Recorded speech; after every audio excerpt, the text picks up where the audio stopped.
This is Library Nerds with Words, the podcast that gives you the word on all the cool, nerdy happenings at Peter White Public Library and the library universe beyond. From books and concerts to search engines and story times, the library nerds are in and ready to show you that being a nerd can be cool. Get ready, get set, get nerdy.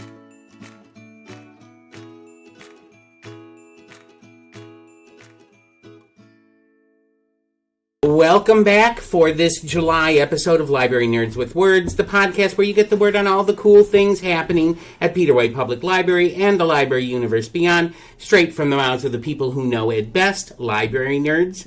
I'm Marty, the adult programming coordinator for Peter White Public Library, and joining me today in Nerdflix headquarters are everyone's two favorite movie nerds, Ben from Tech Services and Amanda from the Teen Zone. Welcome back to the podcast, Amanda and Ben. Good to be back, Marty. We're here. We're here. We're hot. Melting. It's warm. It's gross out. It's not actually so bad. I thought it'd be hotter in your office. Oh gosh, no, it's actually not cool in terrible. Here. Yeah. But it's disgusting outside. We can look outside and it looks hot. I looks just came hazy. back from outside. I took a short stroll. Marty is sweating. I'm sweating. So, well, anyway, things are definitely heating up, though, at the library, temperature-wise and program-wise. Summer reading is in full swing. Concerts on the steps are happening on Wednesday nights, and the newest addition to our programming series, Dinner and a Movie, is happening once a month as well, with Nora being shown this month. Let's smile about that one. There's something to put a smile on everyone's faces. Yes, that is a clue as to what we're going to be talking about in this episode. But before we get too serious about today's topic, another clue, we have to play another round of Word on the Nerd. And you know how this goes. I'm going to ask you 3 library nerd questions about yourself, and you have to answer them for the listeners. So Amanda and Ben, are you ready to play Word on the Nerd? All right, Ben and Amanda, this is going to be a little game of Would You Rather. I'm going to ask you 3 Would You Rather questions, and you have to truthfully answer them for the listeners. And all of today's questions have something to do with humor or comedies. Okay. All right, so here's your first question. Who would you rather see play Fozzie Bear in the biopic Waka Waka the Line? I know, right? Isn't it great? So now we've gone the other way. Yes. Now we're casting people to play Playing Muppets. Yes. We're Okay. not casting Muppets So anymore. Waka Waka the Line, Okay. starring either Robert De Niro Okay. or Daniel Day-Lewis.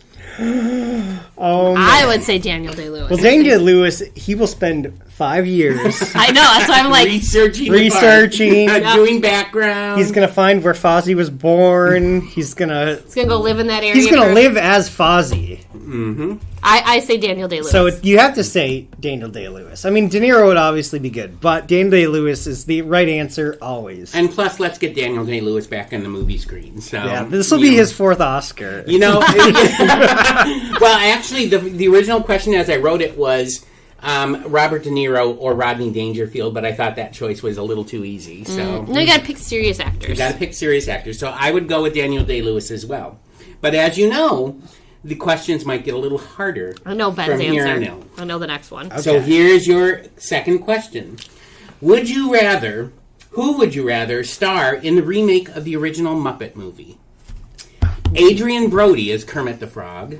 No, What? Wait, ready? Mikey Madison as Miss Piggy. Oh, yeah, Mikey. See, I knew it. I knew you would pick Mikey. Well, Marty, you're taking Mikey. I'll take Mikey too. I don't think really Adrian love- Brody as Kermit would be entertaining. I don't know. He could probably pull it off. He's got the nose for it. Yeah, I know, but, like, this is... Adrian Brody needs to... I mean... He's got no I've never comedic seen bone. him. Well, actually, no. He was really funny in Midnight in Paris, with that Woody Allen movie. Oh, I hated that movie. I never watched I really that liked one. that movie. I don't like Woody Allen movies. They're trash. Well, I They're so overrated. I think that Midnight in Paris is my favorite out of all of his movies. I mean, like, Annie Hall's the best one, but, like, it would just be, like, every time. Well, and then plus, with everything that we know now, I mean, Manhattan is just creepy. And, you know, that And he's kind just of thing. creepy all around. Midnight in Paris, Woody Allen's not in it, though. No, but No, he directed he still had his And Bullets Over Broadway is a pretty good movie. Bullets Over Broadway is good. I really like Well, Diane Wiest won an Oscar for that, but I Right. always loved Jennifer Tilly. Oh, I was going to say Chaz Palminteri is great, too. But Jennifer Tilly. Jennifer Tilly is so good in that You know, movie. they wouldn't campaign for her, so she had campaigned herself to get nominated for an Oscar. Yeah. They didn't even and she paid like the $200 fee or whatever nominal fee to even consider being I nominated. didn't know that. Yeah. Well, they were really pushing Diane Wiest. They were in pushing that movie. Diane Wiest. They Yeah. both got nominated. Right. Diane Wiest won. Diane Wiest has 2 Oscars, Right. both for Woody Allen movies. Yep. The other one for Hannah and And her her sisters. Which I think she's better in Bullets Over Broadway. But, Yeah. But anyway, Anyways, that guy's. there are a couple good Woody Allen films. But I'm out just there. saying, you every can't- time he'd make one, he'd always get nominated for Best Screenplay, and I think he's been nominated 12 He's times. won so many Oscars for screenplays. And it's they're not that. Calm down, people. Okay? but they loved Woody Allen for a very long time. Well, yeah, he has not. Well, I mean, he's not made a whole lot of movies recently. So, Well, no wonder one wants why. him. well, let's say. Moving on. Okay. Last question. All right, here we go. Would you rather watch a biopic of Sam Kinison Okay. starring Russell Crowe in the title role, Wow, he could do it. or would you rather see a biopic of Sam Kinison starring Jack Black in the title role? Jack Black's my pick. So here's the thing. I think Yes. Russell Crowe is the answer Okay. because Jack Black could do the comedy stuff, and he can do serious roles. But this is a biopic, and Sam Kinison, I think he had a very he had serious drug problems. Oh, yeah. He had huge drug Yeah. problems. I think he had a huge cocaine problem. Yes, that was when I just looked him up because someone So didn't know who he was. for those moments, and Russell Crowe can scream. Yes, he can. So I think if you're looking for the best movie, I think it's going to be the Jack Black movies. Would be too funny. I don't know. He can play serious and Sam some stuff. Kinison, it's kind of tragic. So Yeah, I would go with Russell Crowe on this one. I love Jack Black. Don't get me wrong. Yeah. But I think Russell Crowe has more of a maybe a depth to him that Jack Black wouldn't have.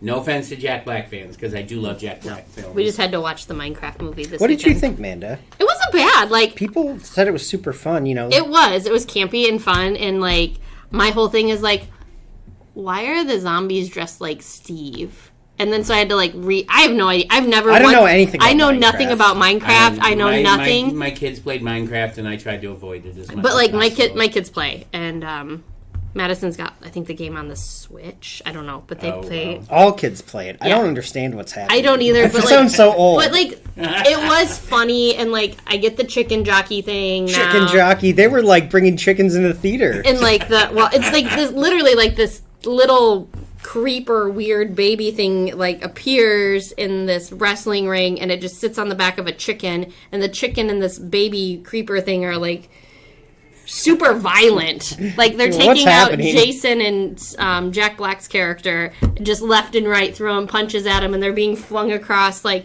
casting was great. I will say that it was really fun, and they set it up for another one if they wanted to do it. Well, I'm sure they are. I'm sure they- Because but I will Minecraft say- has been huge. The animation mixed with there was a couple couple big puppets in there too. It didn't look fake. You know what I wow. mean? The graphics looked really good. They looked real. They didn't look like a computer game. Okay. Because there's this weird pig thing. I don't even know. Pig thing. They were these pigs, and pig thing. I don't know. They're they're in the under. I don't know what it's. I watched. We're not the But people anyway, to be talking but the about puppet this. thing, the puppet was really because it was a puppet performer was in the thing, and it was really neat looking. Okay. So just the animation and the computer graphics mixed with the people looked really good. See, as soon as my kids started saying, "Oh, do you want to see the temple that I built?" and I'm like, "Sure." See, I could never understand you build what You build your own world. It's like Sims. It's Sims essentially, except they weren't people. You build blocks. You build this But whole there's thing out of also blocks. bad guys. Yes, there's bad guys, Well, but there's these zombies, the creepers. That there's the everybody- zombies and the creepers and the skeletons and but it's a whole story and it's fun. See, I can see myself sitting down in that movie and just suddenly like zoning because Yeah, I'm afraid I didn't zone. I can't properly judge it. Well, no, and like that was It my made thing. $1 billion. My kids was like, "Mom, it's on HBO. Can we watch it?" And I'm Yeah, I like, saw it on Max this weekend. need to watch these movies for the podcast, and I need you to go to bed to do that. So we watched Role Models real late. Nice. All right, well, let's get down to business. all right, well, let's get down. There we go. All right, we have come to the end of this humorously cinematic edition of Word on the Nerd. This time with Amanda from the Teen Zone and Ben from Tech Services. And now the time has come to get to the punchline of the podcast. Another clue. So, Amanda and Ben, it is time for us to share the word. All right, Amanda and Ben, what are we talking about today? I picked comedies. We Comedies. picked Because we've been doing comedies. a lot of serious ones. We have, and I mean, sometimes we've done horror in the summer. Yeah. as well, Yeah, but like I think this one was. We haven't done comedies. The only time I think we've talked about comedy movies when we did the 1999 podcast, we had a few comedies Yeah. in we did, there. yeah. But we've Because ne- we did Office Space, I think. And we did South Park. Yeah. We did American Pie, which one of these movies kind of reminded me of. And Well, did not yeah. age well. That was one of my questions Yeah. that I didn't put in there, which was, would you rather sit through a movie marathon of all the American Pie movies, or would you have to sit? Would you rather sit through a All the movie scary marathon movies. of all the scary movies? American Pie, because like they actually are The trying to first say three, something. Like there's like 5 of them now. There's scary. 9 Nine? American Pie movies. What? well, there were so many spin-offs, Yeah, like there's Frat spin-offs in House, that, and I would just say, can we just do the original 3 with the original cast? Yeah, but there was when I saw 9, I'm like, this, there's a lot of straight-to-video where they'd be in the Yeah. $5 Walmart bin. Yeah. They Yeah, never. never went. But anyway, we're doing comedies, talking about comedies. We all picked 2. Yep. Yes. So And I picked the 2 best, so. Marty, I don't know, Marty. don't be bragging. Okay. I say we start oldest. Yeah, to we'll newest. start oldest. So it'll be Marty's movies, then it'll be Amanda's movies, and then it'll be mine. Okay. Which is funny that I picked the middle ones. You picked the middle one. I picked the newest movies. Yeah. Absolutely. So Marty picked 2. Why don't you tell us about your first one? All right. My first one was Young Frankenstein, Mel Brooks. Comedy classic. A comedy classic starring Gene Wilder. I think Gene Wilder wrote the script with Mel Brooks Yeah. as well. Marty Feldman, Madeline Kahn, Peter Boyle. It's like Cloris Leachman. And Cloris Leachman. No, you're forgetting my favorite character, Which one? Terry Garr. Oh, Terry Garr. Terry Garr in Yeah, this movie. yeah. I mean, honestly, it's like almost like an all-star cast of comedy. And comedians. Gene Hackman's in it. And Gene Hackman is in it. He was playing, I think, with Mel Brooks or Gene Wilder, and said, "I want to do a comedy," and I think it was Mel Brooks said, "Well, I got this small part. If you want to," he did it. I think he didn't even get paid for it, or he got paid like the lowest amount, Like and he scale. came in and he like killed it. And he came up with his last line, like off the cuff, where, well, he plays a blind hermit, and Peter Boyle as the monster comes in, and Gene Hackman tries to feed him and spills hot soup in The his soup lap. is the one thing I remember as a kid, because like he's trying to get the bowl and he's just like He's like Gene- moving the bowl it back and forth. and then he gives him a cigar, and instead of lighting the cigar, he lights his thumb, and Yeah. then But now he's trying to give him the wine, and he clinks the cup, and he's just goes, the guy's like, yeah, and then and he's like, but as he's leaving, and the monster's all scared because there's fire, right? Yeah. his hands on Gene fire. Hackman goes, wait a minute, where are you going? I was going to make espresso. And it's just, he came up with that, like, on the moment. I mean, Gene Hackman was amazing. Yeah. He really was. But yeah, it's like this, it's a comedy classic. I mean, you can't argue with the fact that it's a comedy classic, Amanda. My kid can. Well, your it's not kid for can. kids. It's So not, I no. first saw this when I was a kid too, because my dad would be like, "You got to watch this." When I first saw it, I'm like, I don't get it. Like, this isn't funny. It's Probably not needed to for watch it a kids. second time. Well, pick up on yeah. everything So now, well. like, but like when I was a kid, I was just like, well, this is not Willy Wonka. Okay. So like, Isabel was watching it with me originally. 'Cause I'm like, it's PG. Yeah, they're it's not fine. gonna It's get it, anything though. that's going to Yeah. go over. And then Madison came home, and she deadpan looked at me, and she goes, "What are you watching?" I'm like, "Oh, we're watching Young Frankenstein for the podcast." She goes, "This was a Marty pick, wasn't it?" I go, "Why would you say that?" It's black and white, Mom. Not all of my movies are black. No, and I white. considered this one too. And we talked like one of us was gonna pick. We were gonna. Do I know this. one of the two of you are going to pick it. And I mean, it was enjoyable. It was fun. Was it my kind of humor? No. That was not my... I mean, it was good. It was funny in parts. The putting on the Ritz part, hilarious. I love that. That's like one of my favorite scenes. But I'm just like, the rest That of it... is the like, best scene. It's just random little things. And Cloris... I loved Cloris Leachman in it. Frau Blucher. I love it when she has the unlit candelabra, and she goes, "Stay close to the candles. The stairs can be treacherous."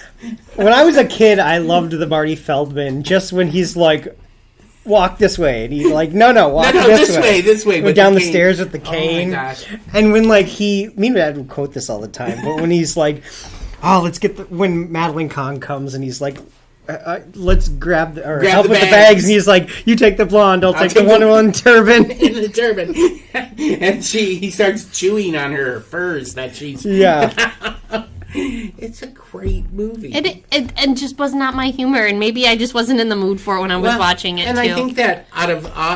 most people would say... I've looked at lists where they list Blazing Saddles as See, a and I better really movie. like Spaceballs. I love Spaceballs and too. Blazing Saddles and are actually, two- Ben and I talked about this, and I think that High Anxiety is a really underrated film Yeah. because that's a really great takeoff on Hitchcock. If you know Hitchcock, Yeah. you watch that movie; it's amazing. Yep. So, for me, it's always going to be Young Frankenstein. The first time I showed this to my wife because she hadn't seen it before she started dating me. Wow. I know. And I sat down. I started annoying her because I would say the jokes like 5 seconds before they you said can't do it. that, Marty. Right. I ruined Insufferable, the movie. Marty. I was totally insufferable. And then when she said, "You need to stop doing that," then I would start laughing like 5 seconds before the line would come. So It's got iconic bits and lines, and it is a classic. although the constable is pretty good too. The one with the Yeah. arm, I love him as well. So, But I don't know. Do we need to do a plot summary of the No, movie I don't or think- anything? no, it's Young Frankenstein. If you It's haven't seen it, go watch it. Yeah. Yeah, there's not really a bad actor in the entire movie.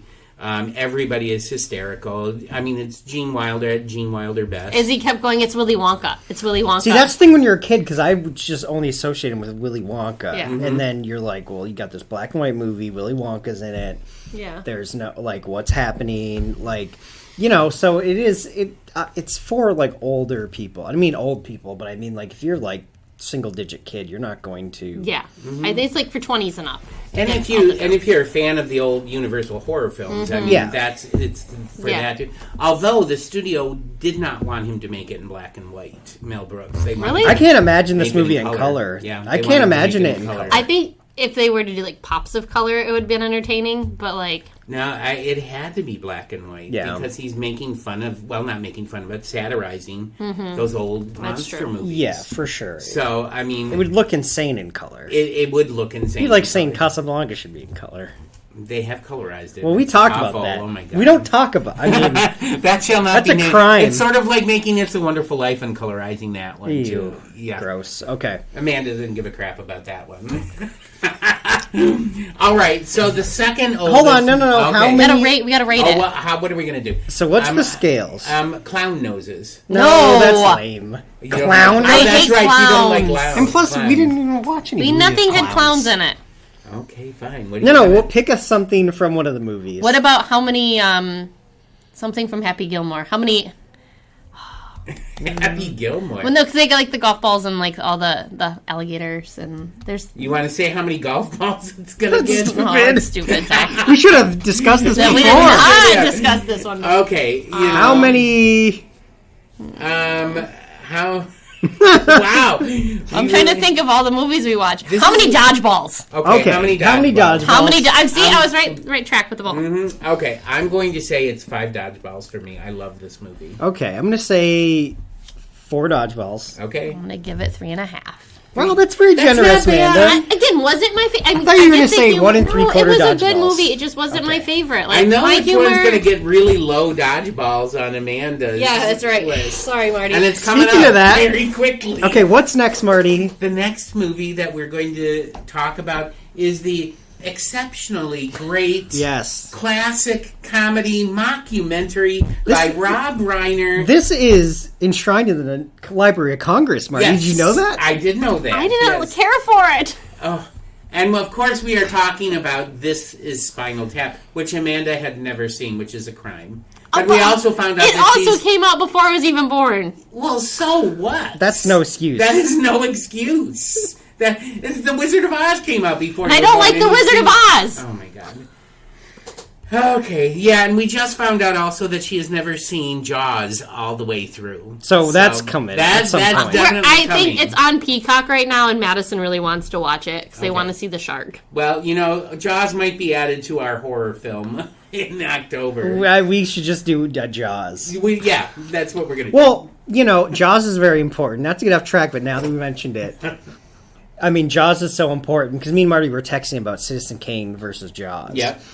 And Jaws, invented the summer blockbuster. Mm-hmm. It changed film, and then Star Wars came out the next year, which also changed film. But, doing big summer blockbusters as a podcast, the biggest movies of a summer, would be a great one. Amanda would love all of them.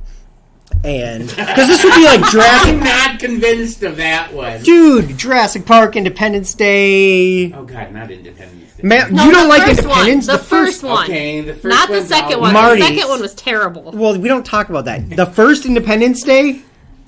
It was all right. All right, this is a 10 out of 10 movie. No. It was a little too rah rah rah. The Americans are going to save everything. No, the and- world came together. They show that in the movie. Yeah, but they show it as the American president and the Americans leading everything. And so it was It was global cooperation, which is what we need right now, Marty. You know what? I think we know what our next podcast is going to be, and we're going to table this conversation. Marty, talk about Spinal Tap. Okay, Spinal Tap. So really, there hadn't been, a real mockumentary before this film. No, I can see why. What does that mean? What did I text you? You texted a lot of stuff. I texted what the F is going on right now? Well, honestly, if there wasn't a Spinal Tap, there wouldn't be a Best in Show. There wouldn't be a Waiting for Guffman. There wouldn't be a The Mighty Wind or anything like that. It's so influential. Yeah. It's just so random. It's so influential that another movie that we're going to be talking about References later this movie. references And I Spinal didn't catch Tap. that reference. Oh, God. We'll talk about it. Okay. But anyway. I also got kicked out of the bedroom when I was trying to watch it, and then the kid was in the living room, and then I ended up downstairs in the basement. I just want to watch this movie. This This is the sounds last like one I a need you to- problem, not a Spinal Tap problem. Yeah, I think that you were just distracted. If you had just not. Yeah. if you had just been So, listening. Also, Anyways. 90 degrees. Well, yeah. But anyway, so Rob Reiner plays this documentary filmmaker. Marty DeBurgi, Marty DeBurgi. who's another wearing a reason why USS. love I always loved that Marty. he had a USS Coral Sea hat on. Yeah, the that whole was movie. so And random. that hat actually makes an appearance in The Princess Bride. Yeah. Because I can't remember who didn't want to be a part of the movie, but they said if you put the hat from Spinal Tap in the movie, I'll do it. And he did. Rob Reiner did. So anyway, Marty DeBurgi is following this old. How many different types of rock bands were band. they? Well, Amanda, they were the originals, okay? But then there was another band called the Originals, and then they were the new Originals, and then they were the Thamesmen. Then like the Flower something. No, they had the song "Listen to the Flower People." Yeah, that's what it was. Then they became Spinal Tap. And how many drummers just randomly died? Well, no, spontaneous combustion happened. It's not widely reported, Amanda. Yeah, widely happens. I love when he's they had another drummer by the end of the movie. He got instantly replaced. He was just like, what? And then all of a sudden there's a new drummer. Like, what's going on? I love the first one where he's like, he died in a bizarre gardening accident. The authorities said it's better not to investigate. It's like, what? It's supposed to be stupid. Yeah, it was. But it had all of these cameos from. Well, maybe they weren't Fran Drescher. huge Hands down, back Fran then, Drescher. but they all are huge now. I mean, Fran Drescher plays a great part in the movie. Paul Schaefer's in the movie. But, like, you could just clock, like, as soon as you heard her voice, you didn't even have to see Oh, her no, face. no. I'm Oh, like, yeah. Fran Drescher. But, I mean, then She you still have... looks the then same. you, She then does. you have Billy Crystal's in the movie. Dana Carvey, they're Yeah, the Big mimes. Mimes. Harvey, Yep. they're the mimes, and Billy Crystal has one of the And greatest lines the about dude the was, mimes. the general. No, the Fred Willard was the Fred Air Force Willard, guy. yeah, Air Force. He's like, I'm getting draggy myself. They're gonna confuse me with one of you guys. And then they're in there, and they're playing their song, and they're like, what the... And everyone's just, like, walking away, and I'm like, oh my God. And their venues continuously get smaller and smaller and smaller, and then starting to be canceled. And then they fire... Well, no, their manager quits, and so the girl... Ian Faith, the manager, who carries around the cricket bat. And Janine, who's like into astrology, becomes a manager. But the whole thing is they're like a failed rock band. We've not even... Okay, so they are embarking on new this tour. tour for their new album, yes. Smell the Gloves. Smell the Gloves. With the weirdest sounding cover Yeah. ever. And they're like, well, it's gonna... They don't want to put it in Kmart and Sears, or JCPenney's or something. It was Sears I'm and like, Kmart. Sears and Kmart. Well, because it was something very misogynistic or whatever. Yeah. Well, and so yeah, they were like, we're not gonna do that. 100% terrible. So what do? They make the entire album just black. The black. I love when Harry Shearer is looking at it and he's like, you can see yourself in both sides. Oh. And then there's the scene where they're going through the airport and doing the He's got the cucumber. the in his cucumber pants. wrapped in tinfoil in his pants. So I love like the whole. Oh my god! Amanda's sitting here just shaking her head while So Ben and I the are thing is, they all played and sang, like they've performed. So Chris Guest, Michael McKean, and Harry Shearer, they've actually done like recorded these songs. That's them Because playing. you can and get singing. like the actual album. Yeah. I'm pretty sure. I want to say David has this album in our collection. That doesn't surprise me. So Well, he loves '80s hair Yeah. bands. I love. So when I was a kid, so I've seen this movie a zillion times, and me and my dad quoted it all the time. But I loved like the song "Tonight I'm Gonna Rock You Tonight," and Yeah. it's just Oh. like it's so dumb. And then they're like, and then like "Big Bottoms" is a song.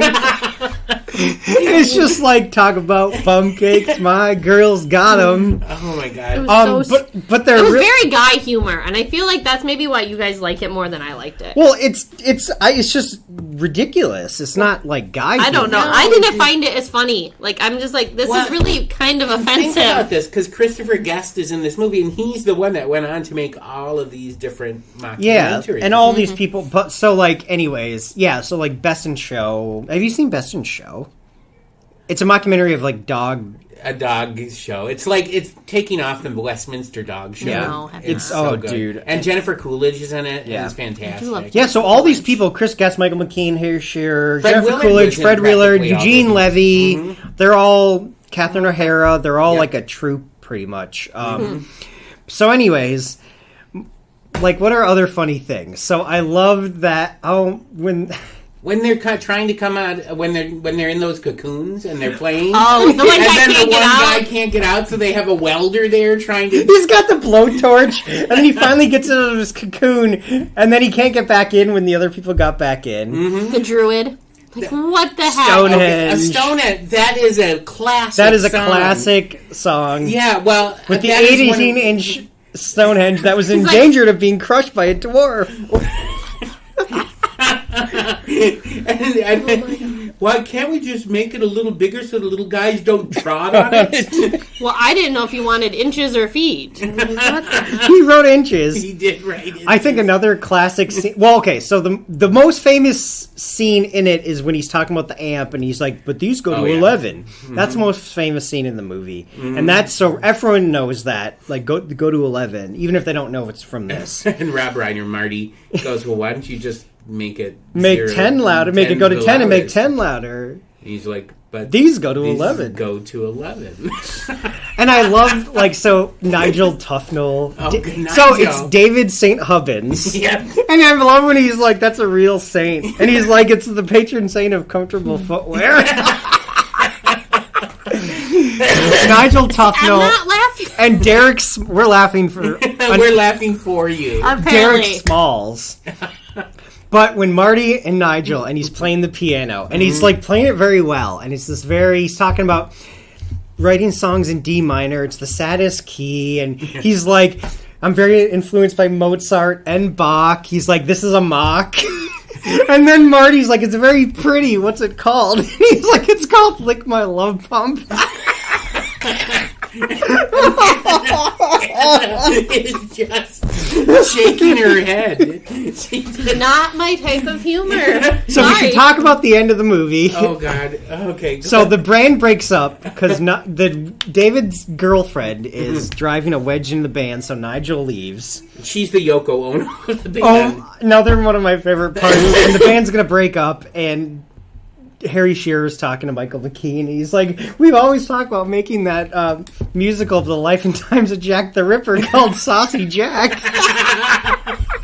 Saucy Jack, that's funny. This is the time to make it. I would actually watch that movie. I want Saucy Jack. Do you know that Michael McKean just said in an interview that they're making a Spinal Tap 2. Tap 2. Can't wait. Well, this is going to be good, Amanda. So anyways... We might actually have to go to the theater, all three of us, to go see it. Only if Amanda had it. It's all right, Amanda. We'll get you some shooters. It'll be fine. So anyways... But it turns out, so one of their songs, I think it's supposed to be their love ballad, but it's called Sex Farm Woman. And it's a big hit in Japan. So now they want to get the band back together and go do a Japan tour. So the end of the movie is like they reunite. In Japan. But that was a very real thing about bands like failing in the United States and being big in Japan. I get that. Like there's just something different and not what they're used to. But I remember hearing... Because this is like every rock band's favorite movie. This is what they watch in the tour bus. And they're like, it's very close. So like that scene, another classic scene when they're trapped in the bowels of that arena in Cleveland. And they can't figure out. They open the door, they're just like, hello Cleveland, rock and roll. And it's the same guy. And he's like, you took a wrong turn. He's trying to give him, he's like, take a left and there's a jog. And and then like they can't find their way. And there's actually people at that concert cheering for them, and they can vaguely hear it. They can't get out of the boiler room, and they can't get to them. This is really funny, Amanda. This might be the funniest movie on this list. All right, well, let's give it some ratings here. I'm going to give this one 5 dodgeballs. This is 5.5 dodgeballs. Oh, wow. 2 dodgeballs. I told you I didn't care for it. Well, since you gave it 5.5, I gave it 5, so that's 10.5 plus 2. That's 14.5. So it's almost like 6 dodgeballs there. Pretty much, it averages out. Yeah, it averages out. So anyway, okay. Well, those were my 2 movies. Both classics. They're good ones. Both funny for most people who have senses of humor. And then. So, what's next? What are we talking about? My picks. Okay. So I picked Happy Gilmore and Scary Movie. All right. Picked Happy Gilmore because the second one comes out. It's coming out on Netflix soon. Is it really? Next month, yeah. Yep. I think it's like... Oh, it's going straight to Netflix? Yeah, it's Netflix's. Okay. Because they've been They have a producing... huge contract with Adam Sandler. Yeah, and I mean, I personally, growing up, watching Happy Gilmore was... Now, I'm going to be the Amanda of You this don't one. like this one. No, I like this one, but I will say I am not a fan of Adam Sandler. Well, and see, Adam Sandler was like SNL in the 90s. Yeah, if you were a kid in the 90s. Well, I remember watching him on SNL and loving the opera guy, and I loved him on SNL. But like this one, it's just all the acting. Ben Stiller's in it. Madison actually watched this one with me, and I'm like, do I let her watch it? Did she like it? She thought it was hilarious. Yeah. But she's like, the grandma... If it had been in black and white, she would have hated it. Probably. But she's like, why does Ben Stiller sound different in every single movie? Because Ben Stiller's the nursing home dude. Mm-hmm. Hal. Yep. But yeah, so those are my picks. And so Happy Gilmore, obviously he's a failed hockey player.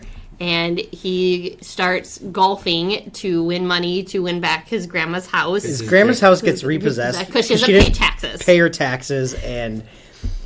when they were moving stuff out of the house, the movers Found golf clubs. dare him. They're trying to hit it. It's like Will Sasso, and and he can just crush, because that was his thing in hockey. He just got penalty minutes and slap shot.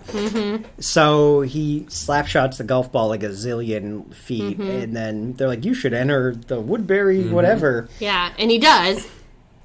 And he basically turns it into the NASCAR of golf. And I think it's all these random fans, and then but like Julie Bowen's in it. I forgot it was Julie Bowen, Yeah, young Julie Bowen. Yeah. She's in the sequel, so this is Modern Family Julie Bowen. Yeah. We got to mention Chubbs. Yes, Chubbs, Carl So Weathers. so anyway, I mean, most people have probably seen it. He gets in the tour, and then Chubbs starts. And Chubbs, who's played by Carl Weathers, Apollo Creed from Rocky. So only he's has in one arm. He's in 2 of the greatest sports movies ever made. Yeah. So, you know. And he's also in Predator. He's also in Predator. God, we should watch. Have you seen Predator? The first Predator? No, I saw Alien versus AVP. Oh, no, that doesn't count. I'm talking the first Predator, like the, you know. No, I've not seen If it bleeds, it dies. Okay, we can do that for the summer blockbuster. We're going to call this the Amanda intervention episode. We already did one of those, though. We've already done that. Well, she Intervention needs more, part 2? obviously. No, we can do we can do blockbuster hits. All right. So Madison was watching with me, and she's like, "Why does that guy look familiar?" And I explained Carl Weathers. She's like, "Oh yeah, okay." And but the alligator scene still cracks me up every time. Oh yeah. And he knocks the ball on the alligator. And he's like, "One eye."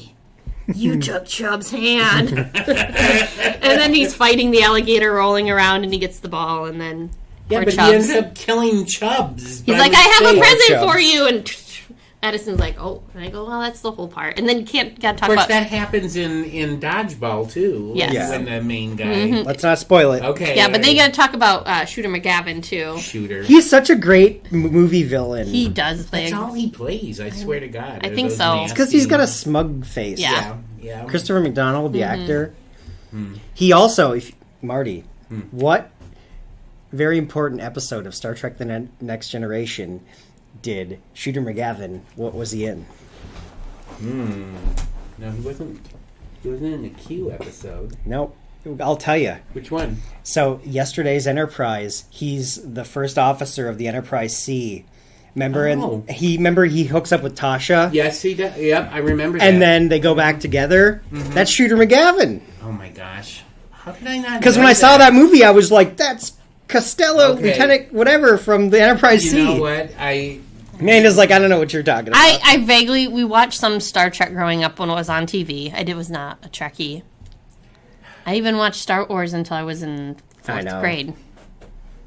So anyway, so we can't get off track. Okay. But anyways, he's in that episode. Okay, all right. But yeah, yeah, it's a really good movie. I avoid Adam Sandler films. I saw this movie when it first came out, and I remember being very entertained by it. And say, okay, that's a good movie. But then Adam Sandler started making stupid Adam Sandler. Yeah, I films. feel like I mean, he went this on isn't like the Netflix. I mean, this is what made him a huge star. Like Yeah. these movies, so like That there's one. Billy Madison, Waterboy, Big Daddy. Big Daddy. I did not like Big Daddy. I liked Big Daddy. I hated Little Nicky. Little that Nicky was bad. Yeah, that was not good. Yeah. That was where we But started. like you gotta, getting the but you gotta 2000s, look like, yeah. but like the original, like you said, Happy Gilmore, Billy I Madison. like Remote Control. That was a good movie. I didn't want Click. Click, that one, yeah. Yeah, I don't And see, I like 50 First Dates too. Well, okay, see, there's my Adam You need Sandler. Drew Barrymore. You just need I and love The Wedding Singer. The Wedding Singer and 50 First Dates. I love those two movies, but I don't know if I love them because of Adam Sandler, but I think I love them because of Drew Barrymore. You know who else is in The Wedding Singer? Who? Melody from Hey Dude. Oh, that's right. She's also in Dodgeball. But she's Melody from Hey Dude forever. Christine Taylor. Still married to Ben Stiller. Wow. Okay. But yeah, I mean, it was fun. I enjoyed it. It was Yeah, campy. it's It was, classic. I had not seen it in a long time. and just Ben Stiller's role of being like the creepy. He's like, well, he turns them all can't into a s- sweatshop. Yeah. He does. He's like, the quilts are $200, and then he walks in. Happy walks in. He's like, "Hi, Grandma," and he's like, "Grandma's getting extra craft time," and I'm like, and then she's like, I can't feel my fingers or whatever. the air conditioner's not working, and And then he knocks basically, it out. Ben Stiller moved from being this nursing home attendant who starts a sweatshop into Dodgeball, another movie we're going to talk about, but basically the same character. But no, it was fun. I think it was a fun rewatch because the second one comes out this summer. I'll be curious. Oh, we didn't even mention Bob Barker. Oh my God, Bob Barker. Happy Gilmore and Bob get into it in this movie, man. They do. And Bob Barker beats the crap out of Happy Gilmore. Price is wrong, Bob. That's iconic. That's one of the most... so, like... Because he was so mild-mannered. You don't expect that coming from Bob Barker. Oh, this is the man when you're sick from school. And you watched Price is Right. Yeah, hopefully they're going to play Plinko. And Bob Barker was going to, give away some appliances. And, when Bob Barker... That was a big deal. He was in the movie. And then he just went off. Gosh. It's just so good. It was really good. Okay, I'm going to start out the rating on this one. I'm going to give it 4 dodgeballs. I'll give it 4 dodgeballs. Yeah, 4 dodgeballs. See, wow, solid 4. Yeah. Okay. So Amanda's next movie is the one that is... None of us were like, oh, man. So it was a good pick. Scary movie. Because, it was one of those comedy movies. Ben and I... This is our high school. This was our high school. Everybody watched Scary Movie because it played off of all of the actual Scary movies and made fun of them, which was our generation's, hilarious. We found that... Mostly funny. Scream and I Know What You Did Last Summer. And Matrix and they made fun of Titanic. Yeah, there's so many. So many. But Porky's, in a way, it does Porky's too with that I guess. There was a whole we looked it up. There's a whole list. There's a whole list. Yeah. And so if anybody most people know it's rip-off. It starts off as Scream, and then it goes into I Know What You Did Carmen Last Electra plays the Drew. She's named Drew in this. Yeah. And it's just, I forgot she was in it. And I remember her being in it, because this was at the same time she had her striptease workout tapes and was really big. Mm-hmm. Oh, she was big. She was huge. She's aerobic striptease, and this aerobics, and I'm just man, she's all over the place. No wonder why she was in this movie. Yeah. Well, the killer was reading her Playboy and she's I want to see her inside, and she's turn to page 57, and I'm just oh my god. He's reading it. Yeah. He goes, and I'm oh my god, this is so bad. I'm thankfully that wasn't even the worst. That wasn't even the worst, but I'm watching this movie and it's on Hoopla. Of all things, that's why I watched it. Was on Hoopla. You can watch this with your library card. You can. But don't. It's not worth the credit. No, it's not worth the credit. And then my kids were downstairs playing Switch, and I'm David came up, he's what are you watching? I'm watching Scary Movie. I'm those kids need to stay downstairs. If they come up, I need to pause it. Because I'm in the kitchen prepping everything and watching it. And I'm oh my god, this is so bad. Oh my god. But we found, I'm okay, take me back 20 years. Yeah. And this was funny. But it's so much homophobic humor. I totally forgot. Transphobic, homophobic. Sean Williams, his whole character is just gay, this and that, and I forgot both Wayne brothers were in it. Yeah. Oh yeah. And then because it was a Wayans thing. It was directed by Keenan. Yeah. And then and this was when In Living Color was huge. When these movies came. Well, this was a little bit after, but they were still the Wayans brothers were still big. Oh, okay. Well, 2000 is when it came out. Yeah, but it was so it was that 98 through 2000. Well, they were still really popular. Yeah. They were still popular. Yeah. And then we were sitting there, we're oh my god, look at that one. Look how young this one was, and this one it was Anna Faris. Oh yeah, that was the first thing I ever saw her in. It's oh, you're such a baby. Mm-hmm. Yeah, it's a movie that makes you cringe more than you laugh now. It is very cringe. Yep. But there was a couple parts I'm just oh my god, the part where he's killing the girl in the locker room. Yeah. And I'm just oh, this just takes, because she was so annoying, and she just kept going, and I'm oh my god, you're saying every single trope out loud. Mm-hmm. Yeah, and that made me laugh, because I'm this is so funny, because you are literally making fun of every trope as you are dying. Well, I will say this, that I did laugh when they were making fun of I Know What You Did Last Summer, and the guy is still alive. Yes. And he's I'm okay. I'm just gonna walk what are we going to do? And he's no, I'm just good. I'm fine. I'm fine. And then they hit him, and it's just, oh my god. And then they made fun of what's the beauty pageant movie with Shatner? Oh, Miss Congeniality? No, not that one. What? The one with Mandy Moore? No, maybe the one where what's your favorite date? or something. Oh, that came out after this movie. Did it? Amanda. Yeah. Oh, did it? Because like that scene was like. Yeah, that's the one. Was that after? Yeah, that was with Mandy Moore and whatever. But yeah, light jacket. Mm-hmm. Yeah, that was like. Was that before or after? But because that whole scene, like the beauty pageant scene, and he's upstairs dying, and they're all like, "Great performance!" My biggest issue with the movie, I mean, there's many issues that we can harp on. But the actual killer who goes around acting like he's mentally doofy. I was like, oof. That part, and then of course they do the whole usual suspects thing at the end, where he was just faking it all. Yeah. But that is so offensive. It's not. The movie is very offensive. It's not good. Yeah. It did not age well. It did not age well. But it kicked off this whole genre. There's a lot of them, of comedies. Yeah, it did. But again, high schoolers didn't think that was a problem. No. Yeah. Well, I'll kick off the rating, and if I could give it no dodgeball, I'm going to give it a half a dodgeball. I'm not even giving it. No. I'll give it a quarter dodgeball. Because I was going to give it one dodgeball. I'm going to give it half a dodgeball. I would be that. Well, you're never one that wants to go totally negative. So. No, I mean one dodgeball. There's like little things that are like funny about it. Because there is some funny things when they're just making fun of the tropes, the genre and the tropes, tropes. But like the other stuff.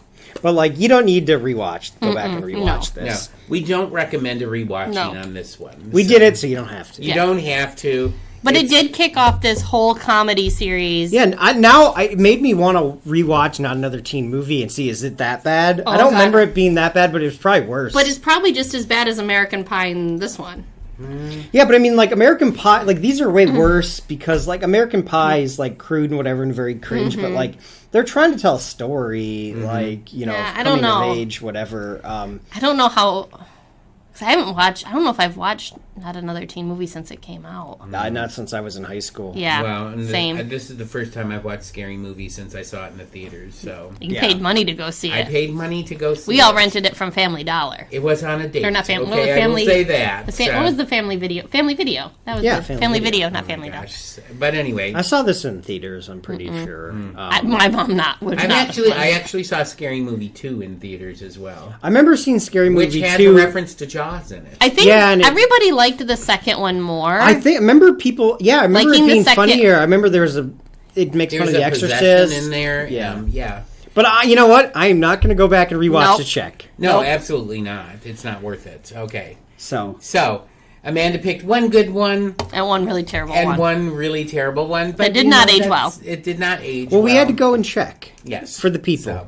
So now we're up to Ben's choices. So Ben, go ahead. So my first one came out in 2004, and it's Dodgeball. Dodgeball.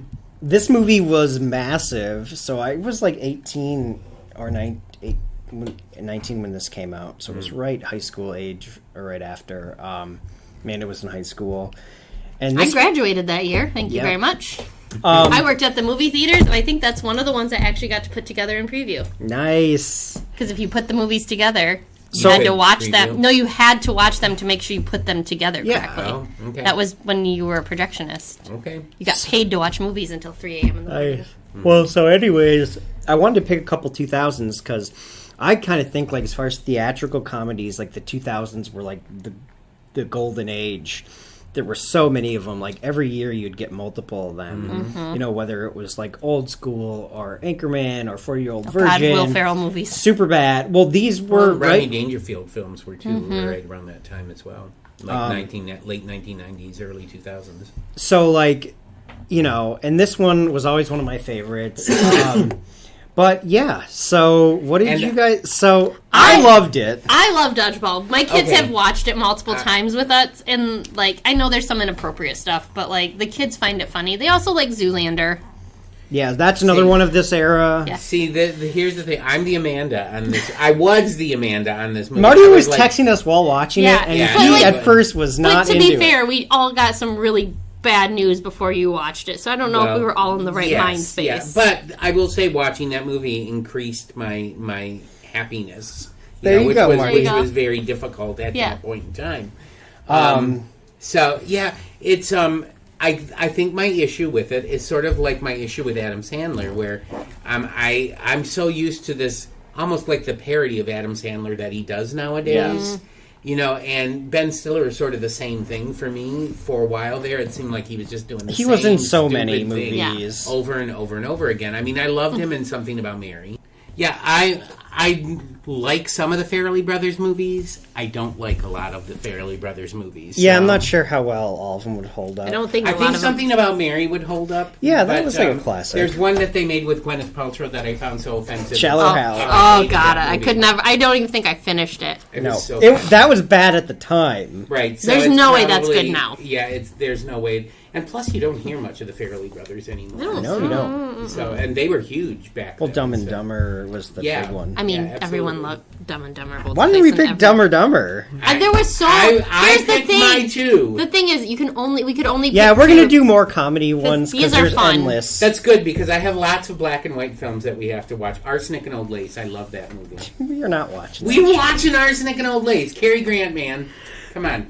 I got Amanda's back. We don't need to be doing that. Why? Okay? You make me watch Arsenic and Old Lace. I am bringing in pickles and blue cheese, and you are each eating a piece. I'm not. You heard me. I'm not in on this. Wow. You guys, I can't believe you don't like Arsenic and Old Lace. I don't think I'd like it based Amanda's on not him. gonna be into it. You know this. But it's directed by, I mean, Amanda doesn't care. it's so good. Okay. Anyways, All right. Back to Dodgeball. But I also Dodgeball. played a part in that play when I went in high school, so Wow. Okay.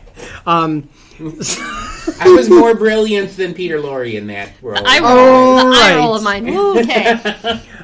Okay, so Dodgeball, love this movie. It stars Vince Vaughn. He is Peter LaFleur. He's got a gym called Average Joe's Gym. Average Joe's Joe's Gyms, Gym. and next door is Globo Gym, run by White Goodman, played by Ben Stiller.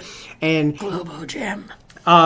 basically, the Average Joe's is going to be foreclosed on because Peter hasn't paid his bills. And Because he doesn't have any money because everybody who comes to he's Average got like Joe's barely six members, and he doesn't even take. They don't even pay. And he's just like, I'm here for the average guy. And they want to bulldoze it to put an auxiliary parking structure. Globo Gym does. It's just capitalism, you know. And so basically, they need $50,000 by like the end of the month or whatever. And because so Stephen Root's character, what was his name? I mean, it's Milton from Office Space. Oh, God. But I love this. He reads. He's one of my favorite characters. Yeah, in the whole obscure, movie.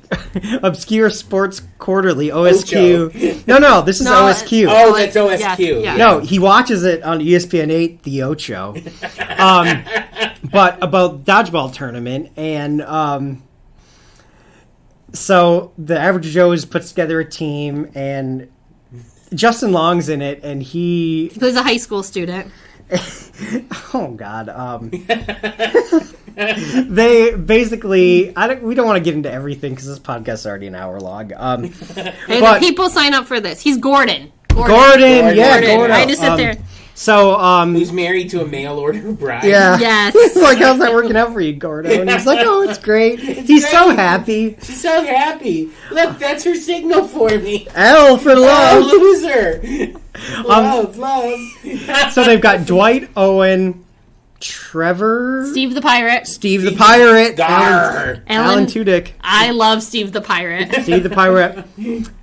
Christine Taylor, Melody from Hey Dude, plays Kate. the lawyer, Kate. Who comes into I think basically we like should mate. not audit. Yeah. Audit his books. He doesn't have books. He has a. He's in a closet, and it's just falling over. But White is being a creep to Kate. He's got like an inflatable cod piece that he like pumps up when Kate's coming Send her on. in 30 seconds. He's like reading Just the dictionary, so and creepy she's and like, weird. "Are you reading the dictionary?" I like to break a mental sweat too, and like, Just so creepy and weird. but anyways, they find out about it, so they White puts together the Globo Gym Purple Cobras.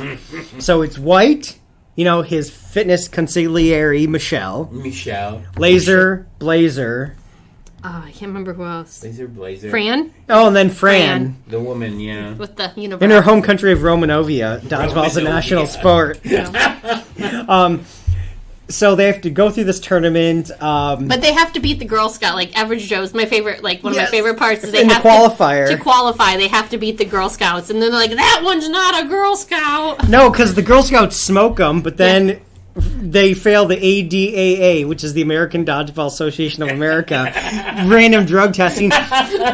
So then after this, so they had watched a film that Justin Long's character had in high school, and it's a film about dodgeball, and it's Patches O'Houlihan. Patches O'Houlihan. Hank Azaria plays young Patches, and Timmy's like, Timmy, you want to learn about dodgeball? And Timmy is painting this fence with lead paint, and he's like, we got to go back to 1500s China, and Timmy's in an opium den. Smoking opium. And then, like, he teaches them the 5 Ds of dodgeball: dodge, duck, dip, dive, and dodge. And then It's so great. I know it's when I say it's so stupid. It's that's funny. That's not I like know. a criticism I know, of because it. everything it's we just said so about funny. Spinal Tap was so stupid. And Young Frankenstein is stupid But it's just too. so good. And yeah, so old Patches finds them after the Girl Scout Rip thing. Torn. Rip Torn plays them, and he is just on one. That's all you can say. Where he's just saying stuff that I can't repeat. No, you cannot. Except for if you can dodge a wrench, you can dodge a ball. I love it. I love that scene. Justin Long is on the He's in floor a wheelchair. selling that for like way so long. He's just screaming in agony. And then they get to the Vegas tournament, and the commentators, this is what people I think remember almost more than anything. Gary Cole and Jason Bateman. Jason is Pepper, and like you had said, you were in a bad mood, and then this is where it started to kind of turn around after. It absolutely. Once they get to the The tournament, Ochos. but you're like, is Jason Bateman slumming it? And it's like, no, No. people my age remember him more for this That than movie, almost yeah. anything. Yep. But just so many lines where it's just like, Pepper needs new shorts, and he's all like F&A cotton, and he's got like a neck tattoo. But anyways, they end up defeating Glow Gym. It's hilarious. William Shatner's like, sorry, Amanda, go ahead. No, I was gonna say when He's they're the very. president, isn't he? I think so, but no. When they first get to Vegas and their uniforms get messed up, Oh god, yeah, they've got to wear this And they BDSM gear and like, I'm sitting there. I'm like, how do I explain this? I'm like, that is when you're older. It's all leather. It's just leather. so it all works out in the end. So that's the thing. So it is, but like, it's just so funny.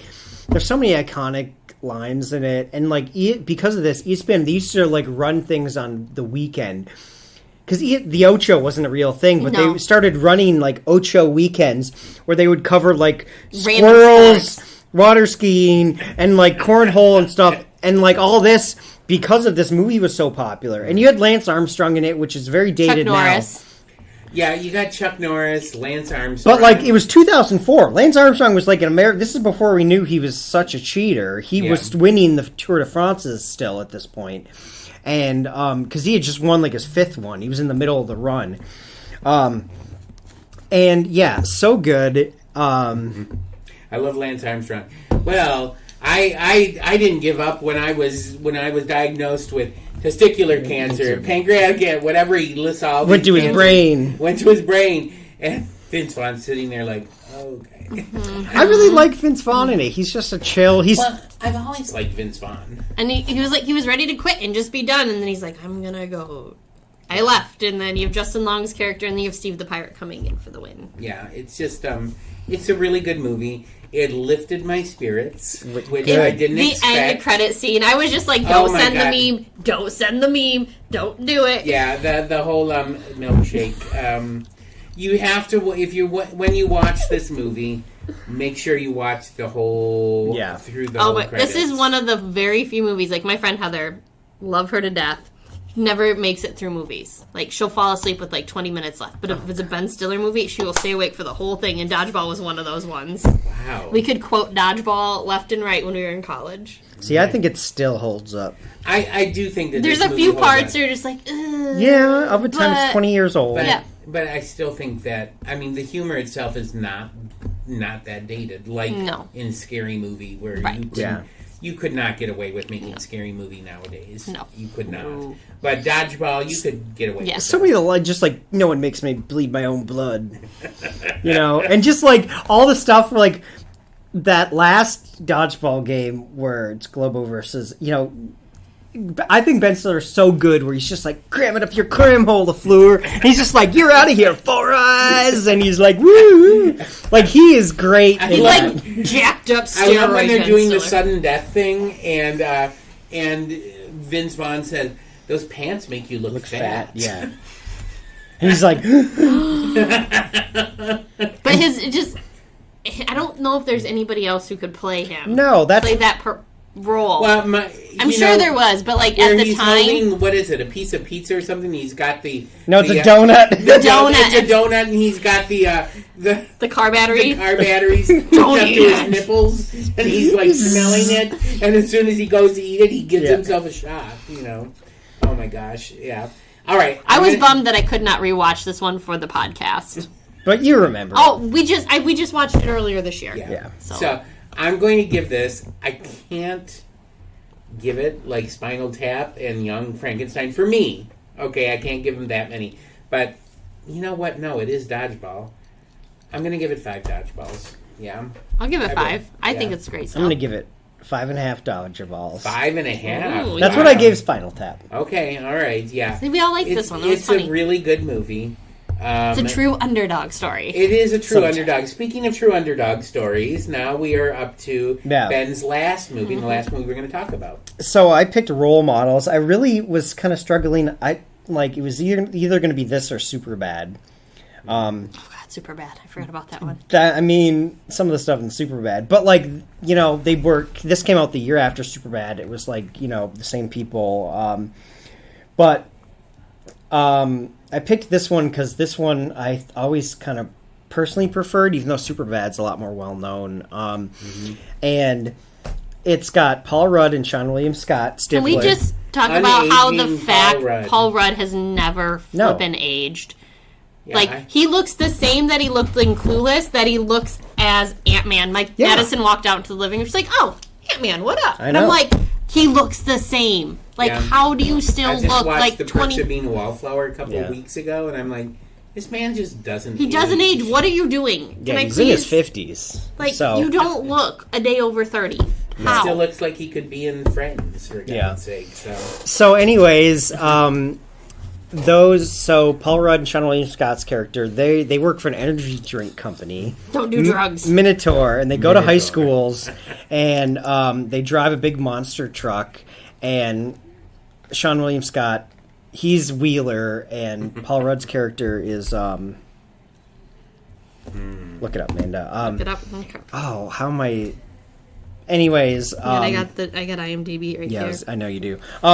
So they work for an energy drink company, and they go to high schools, and they basically preach no to drugs, but drink our energy drink. It's better than drugs, even though it's poison and it makes them pee green. Danny. So Danny and Wheeler. Danny is engaged to Elizabeth Banks' character or whatever. They've been together a long time. Beth, who's a lawyer, 7 years. Who's a lawyer, but he hates his life. He's just a miserable person to be around. He goes off on this barista at a coffee shop about venti. It means 20 ounces. I do. Okay, so I'm guessing I watched this movie when it first came out, because when I was watching that part, I'm like, I remember this, and then I remember the end of the movie. So I'm like, I had to have watched it. Probably when it came out, it was big. It was 2008. I was leaving college going into this is the first time I've seen it. So that's awesome. Okay, so they go to a school, and so anyways. No, back that up. Danny tries to get proposed to Beth, but Beth's like, I'm leaving you because you're a miserable person. I'm not marrying you. They go to a high school to do, and then they end up getting the truck gets towed. They try to steal the truck. They basically get arrested. Okay, and they embank the Minotaur truck on the bull. It's pretty funny. So Beth is their lawyer, and she's like, you're gonna do 30 days in prison, or I can get the judge to sign off on this community service, which is joining this program called Sturdy Wings, which is like Big Brother, Big Sister. And Jane Lynch. Oh my God, Jane the Lynch. founder of Sturdy Wings. A former cocaine addict. Yeah. Very heavy into the cocaine by the sounds of it. Oh, like, you know what I had for breakfast? Cocaine. You know what I had for lunch? cocaine. You know what I had for dinner? Are you going to say cocaine? So basically, she's Sweeney. She runs this program where you team an adult up with a big and a little, and they have to do so many hours, like 180 hours of this, and they meet. So Wheeler gets paired with Ronnie. He is love so funny. Ronnie. We can't Ronnie even is repeat what he says. I can't say anything he says. He's like 8 years old. He's obsessed with breasts. Yes, Yeah. he Shall is. we say that? Yes. And then Wheeler picks up on that real quick. That's what they bond over. That's how they. But at finally first, connect. he's just like, "Don't touch me." He's Oh yeah, they're sitting. Hey, how's it going? Don't do that! Don't touch me! he's trying to touch my junk. I don't know if we can say that. No, you can say that. You can say that. You can't say the other stuff. Okay, well that's the mildest. But anyways, and Danny gets paired with Augie, who's played by Christopher Mintz-Plasse, which is McLovin, and he's Augie, who's very into LARPing. So he's like, For those people who don't know, LARPing is live action role playing. yes. And at first they hate it. They're like, "We're never going to make it. We should just go to prison." Wheeler's like, "I can't go to prison. You know, I like my life."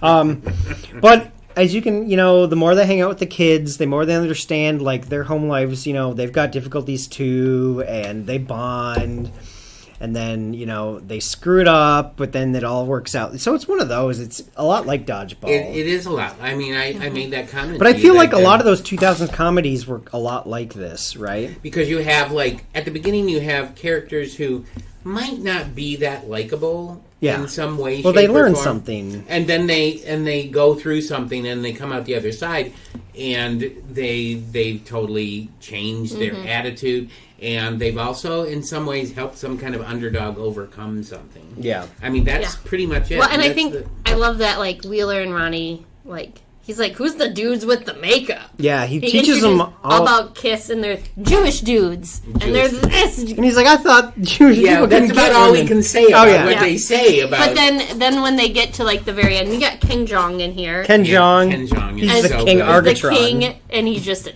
douche. That's the best way to put it, right? Yeah, I can say that one. You can say that one. I can say yeah. that one. I won't say the other And one. plus, Augie has something for one of the girls that's in the LARPing thing that she plays. Is she an elf or something? She's can't like, remember. she ends up like just being so at the end. I love it. Yeah.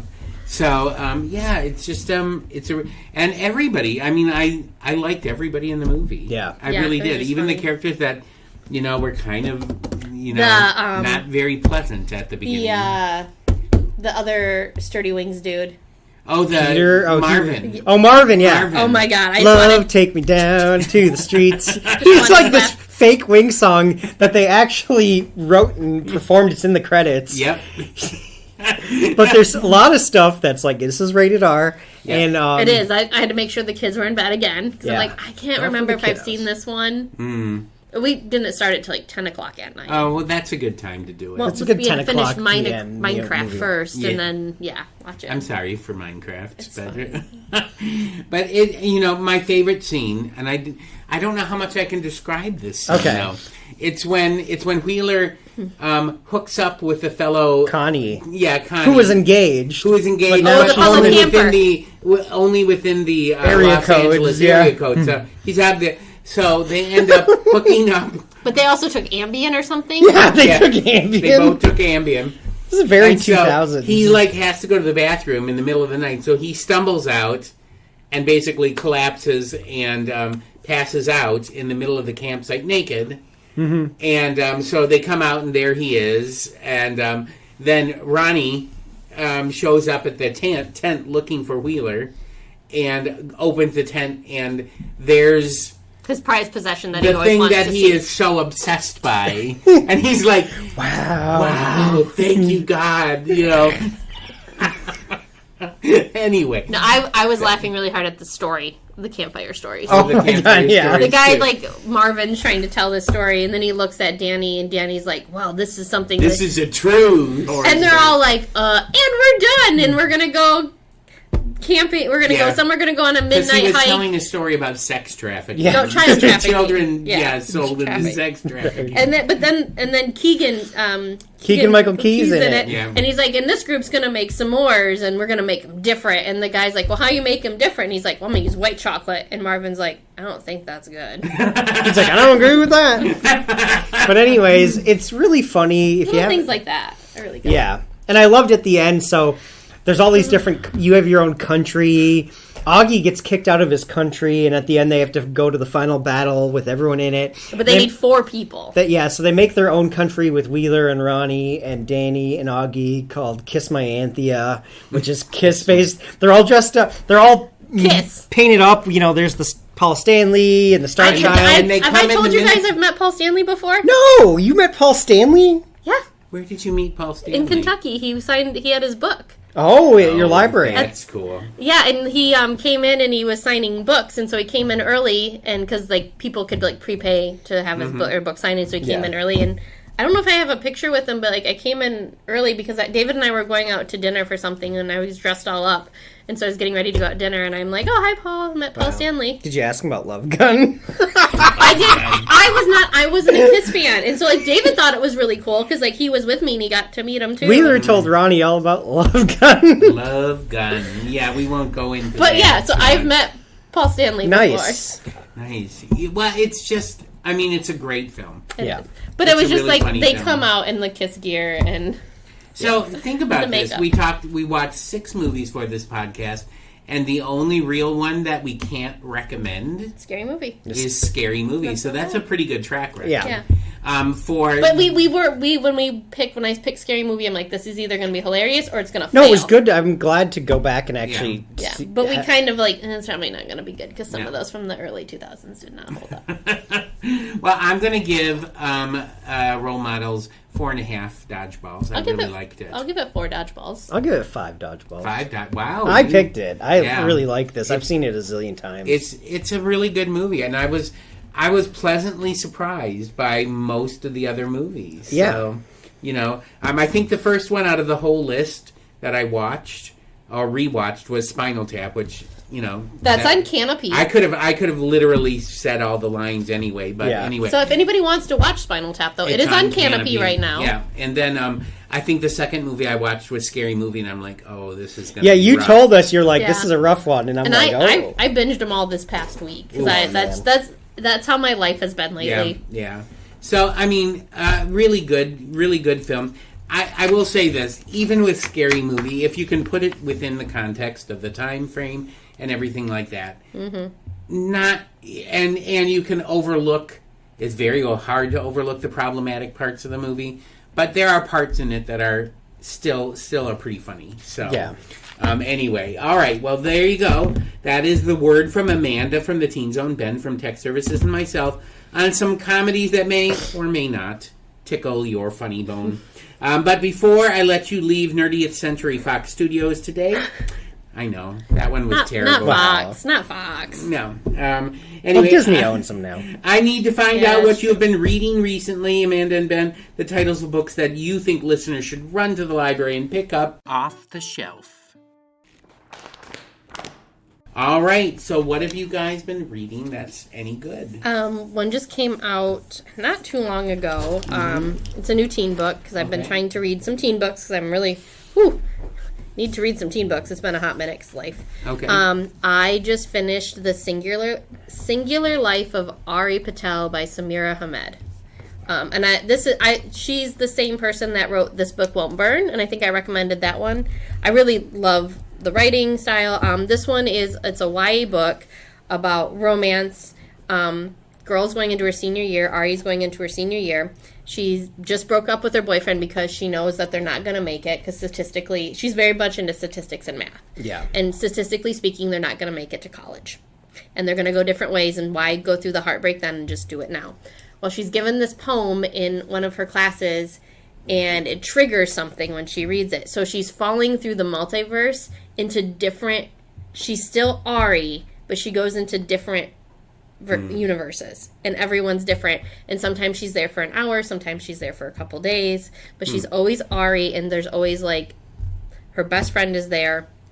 And so she eventually falls into this one, which pretty similar, but not. And she's got a little sister, and her dad's alive in this one, and her best friend is like super on top of everything, and there's no social media, no cell phones, certain things don't exist. But the boy that she broke up with, she has to give a tour to in the school, and so it's like a second chance romance. But like she wants to just find her way home because when she fell through the first multiverse, there was an accident, and she doesn't know if her mom survived. And she keeps getting glimpses of her mom, and like, is she alive? And she just can't figure out a way to get back. And obviously, the end, I liked the ending. It was a good ending. It was a really good book, and the writing was just fantastic. All right. So that's The Singular Life of Aria Patel. Mm-hmm. All right. And then, so, Ben, what do you got? So this is one, I just wrote about it last week for... in my What's New article, but it's called Magic in the Air, The Myth, the Mystery, and the Soul of the Slam Dunk. So it's like the history of the slam dunk in basketball, and it was banned for a while in college, so you couldn't do it, and they talk about like Will Chamberlain and Michael Jordan and all this, so very fun book. If you like the history of basketball, you will like it. Okay. It's called The Mystery of the Air? In the Air. Magic in the Air. Magic in the Air. Okay. And it's by Mike Sielski. All right.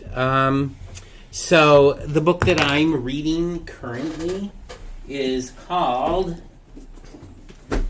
this might sound bad, but it's called Super Gay Poems. And it's an anthology of poems that's edited by Stephanie Burt. And these are all LGBTQIA plus poems that were written after Stonewall. So really, really great. You have a poem, and then you have an essay after the poem that talks about why that poem is so important in the movement. Just a really, really great book of poems. You don't have to read the essays if you don't want to. You could just read the poems themselves and enjoy it if you're into poetry. But I do like the sort of historical backgrounds that you get with each of the poems as well. So it's called Super Gay Poems. It's a brand new book. Anthology just came out, and it's edited by Stephanie Burt. So great anthology of poems. So there you go. That is our recommendations of books that you should pick up off the shelf. And we have come to the end of this comedy episode of Library Nerds with Words. I want to thank Amanda Pierce from PWPL's Teen Zone and Ben Sargent from Tech Services for stopping by the Nerd Red Carpet today. Tune in next month when our guest nerd will be Melissa Allen. She doesn't know it yet, but she is. She is the head of circulation here at PWPL. So until that time, everyone, stay nerdy and don't watch scary movies. Nope. Don't do it. Thank you for listening to Library Nerds with Words, Peter White Public Library's weekly podcast, giving you the word on what's cool at the library. The theme for the podcast is Happy Clappy by John Bartman, used courtesy of Pixabay. This episode was written and produced by Martin Acketts and sponsored by Peter White Public Library. Until next week, pick up a good book, listen to some good music, watch a good movie, attend a great event, and remember, library nerds are the coolest people around.